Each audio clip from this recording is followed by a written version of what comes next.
Quel est le rôle des hommes et pères dans la vaccination? Question. Aïe, entre nous. Est-ce que les pères ont un rôle dans cette affaire de vaccination-là? Moi, en tout cas, je n'ai jamais entendu, je n'ai jamais vu. Depuis que je suis née, là, je n'ai jamais entendu même mon papa parler de vaccination. C'est ma maman toujours qui prend carnet et puis elle nous attrape, on s'en va, je me souviens. Donc si aujourd'hui on parle de rôle de père, des hommes dans la vaccination, là, franchement, pour les papas, là, enlever ça dedans. Parce que je n'ai jamais entendu. Bienvenue à tous, vous êtes à l'émission Allô Docteur, c'est Philo, une émission présentée par Niel. Et notre docteur est là, elle est toujours là, elle est là aujourd'hui encore. Docteur Tanou Rachel, épouse Ouattara. Bonjour docteur. Bonjour Philo.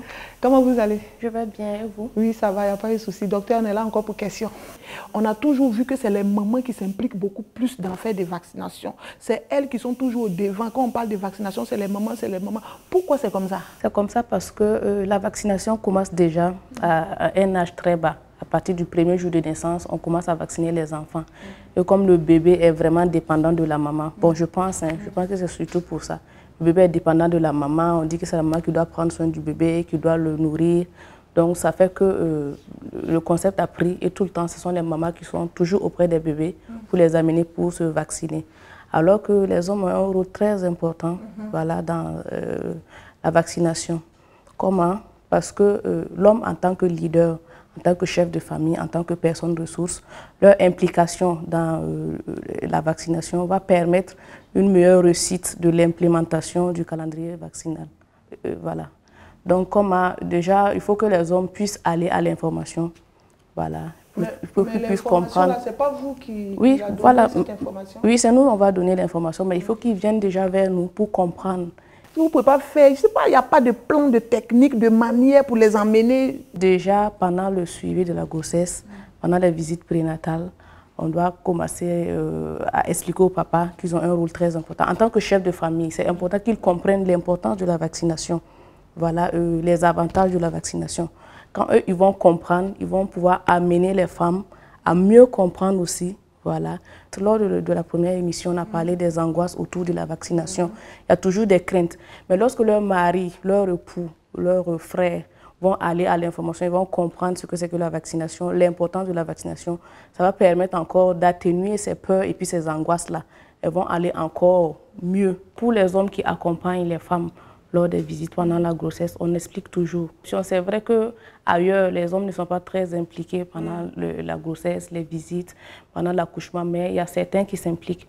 Mais de plus, on va organiser quand même des campagnes de sensibilisation pour demander aux hommes de souvent accompagner les mamans pour comprendre. Oui, on va organiser. Quand ça va commencer quand?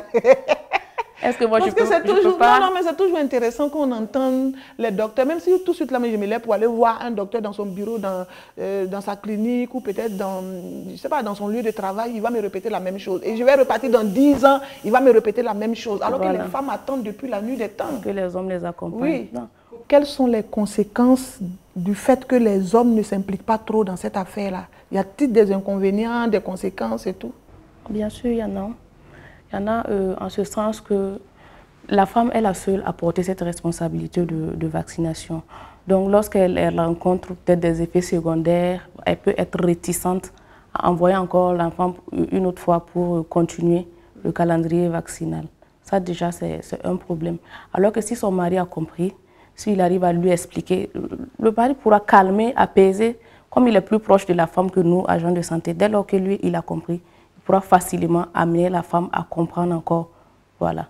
Et puis pouvoir continuer la routine. Ça veut dire que la femme, comme elle est la seule à porter cette responsabilité, dès lors qu'elle fait face à un petit souci, voilà, un stress, un problème, elle peut arrêter. Elle peut arrêter d'envoyer voilà, l'enfant pour se faire vacciner.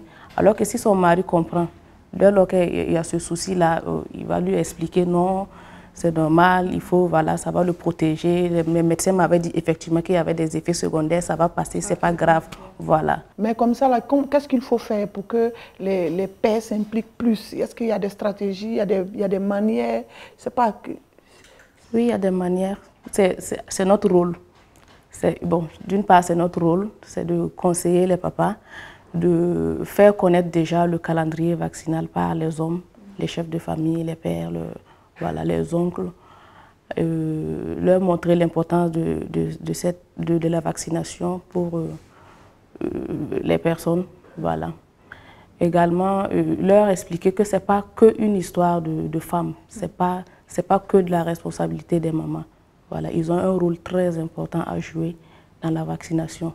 Lorsque eux, ils vont adhérer, ce sont des personnes ressources, ce sont des exemples dans la société. À chaque contact d'un patient, avec un patient, on doit toujours rappeler l'importance des hommes, voilà, dans l'accompagnement des femmes pour la vaccination.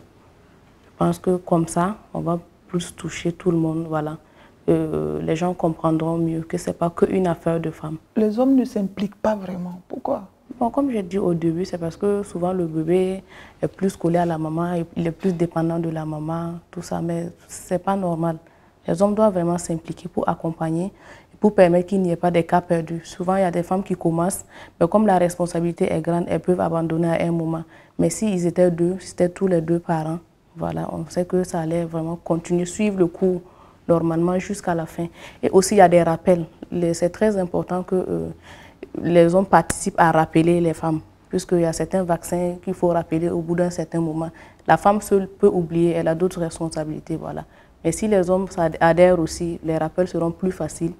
Le monsieur, il est dans son coin, il élève ses enfants seul pour un cas de divorce ou peut-être la maman, il n'y a pas eu de mariage. Donc le monsieur, il va récupérer les enfants pour les élever. Il ne sait pas qu'il y a une suite de vaccination, il ne sait pas qu'il y a une continuité, il ne sait même pas qu'il y a un carnet de vaccination. En fait, il ne se pose pas des questions, il ne sait pas. Et même si on lui en parle, il faut le convaincre. Justement. Parce qu'il va dire, ah, ça fait rien, c'est quelle affaire, on vaccine les enfants, ça finit pas et tout. Faut pas traumatiser mes enfants. Tu vois, il prend tout à la légère. Les hommes prennent tout à la légère. Et c'est devenu vraiment très compliqué à cette allure où nous allons. Ils ne s'impliquent même pas un peu. Donc là, je ne sais pas comment est-ce que vous allez faire le travail là. C'est surtout lui l'informer sur l'importance de la vaccination. Quand il sait que c'est grâce à la vaccination que son enfant peut échapper à la mort face à certaines maladies, quand il saura que c'est grâce à la vaccination que son enfant peut toujours avoir ses membres fonctionnels, voilà, je pense que quand il va comprendre vraiment l'importance de cette vaccination-là, il va même plus tarder. En fait, comme c'est une affaire de maman, tout le temps c'est la maman qui amène les enfants, pour lui, bon, c'est la providence qui fait que l'enfant est bien portant, il est actif et tout. Il ne sait pas que c'est parce que derrière, il y a une vaccination qui protège l'enfant. Voilà, quand il saura le risque que peut avoir un enfant lorsqu'il n'est pas vacciné, je pense qu'il va vraiment s'impliquer. Chez nous, il y a un proverbe qui dit « Nor ça veut dire « bouche ne peut pas conseiller quelqu'un ni l'envoyer à faire quoi que ce soit ». C'est le problème. C'est-à-dire, tant que lui-même, ses yeux n'ont pas vu un problème sur l'enfant, et puis c'est grave, je suis sûre qu'on va beau parler, mais ils sont assis, ça ne les dit rien. Ça les dit, ou bien peut-être voir chez le voisin, voir chez X ou Y, et puis tu vas essayer de s'informer avant de pouvoir prendre la chose à bras le corps. Je pense que juste parler comme ça, là, il y a beaucoup de personnes aujourd'hui là. Ça sera vraiment notre rôle. Ça sera à nous de les amener à comprendre. On va les expliquer en fait, de façon générale. Peut-être les théâtres fora, par exemple, voilà, des théâtres fora, par le cinéma, voilà. Ça aussi, ça peut aider. Parce qu'au moins là-bas. Non, mais il y aura toujours, bon, je pense, il y a des campagnes de sensibilisation qui passent par le cinéma. Par le cinéma, les théâtres, voilà. Oui, effectivement, oui. Les comédiens vraiment s'impliquent énormément. À chaque contact qu'on aura avec un patient, un monsieur, on va toujours lui dire, même s'il n'est pas venu pour ça, on finit de parler du problème qu'il a amené. Et puis on introduit ça un peu. Je pense que quand ils vont commencer à entendre tout le temps, ils vont commencer à se dire, ah, il y a sûrement un père de famille qui est assis chez lui et puis qui dit, ah, moi, tous mes enfants, là, personne n'est jamais tombé malade. Alors, ils sont tous en forme. C'est parce qu'ils sont vaccinés. Non. Ils ne font pas faire la méningite. Non, même s'il a la chance que les enfants ne sont pas vaccinés, il va attendre qu'il y a un qui soit touché avant de dire, ah, donc ça veut dire que c'est lui qui est le mouton de sacrifice de la famille. C'est regrettable, voilà. On va toujours espérer qu'on n'en arrive pas là, quoi. Vraiment. Parce que ce n'est pas simple. Aujourd'hui, de plus en plus, l'information, moi je pense que l'information passe quand même avec, comme tu dis tantôt, excusez-moi si on se tutoie. Non, c'est pas grave, on peut se tutoyer. Les théâtres forums, les sensibilisations au niveau des télés, les documentaires, un peu de trop de choses. Plus en plus, et puis avec les réseaux sociaux aujourd'hui, il y a tellement de choses qu'on voit.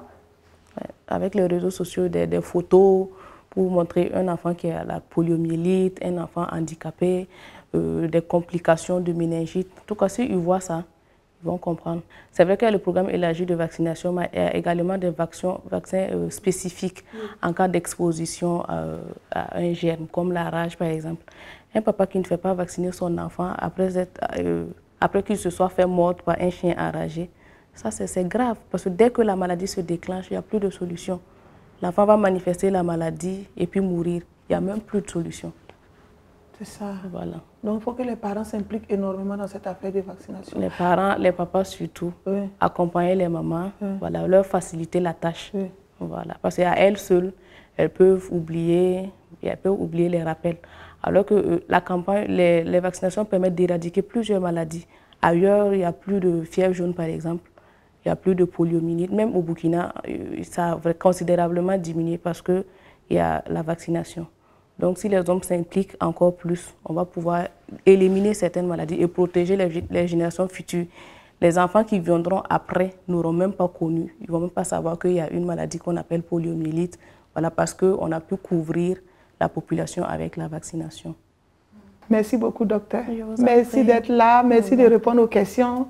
Franchement, je pense qu'on a beaucoup appris. Merci. On a su vraiment ce qu'il faut faire. Et je sais que les pères aussi qui nous ont regardés ont compris leur rôle. Et leur rôle est très important dans cette affaire de vaccination. J'espère que vous avez bien saisi. Vous pouvez nous suivre sur les réseaux sociaux pour continuer la discussion. @NielCampagne sur Facebook, Twitter et Instagram. À très bientôt.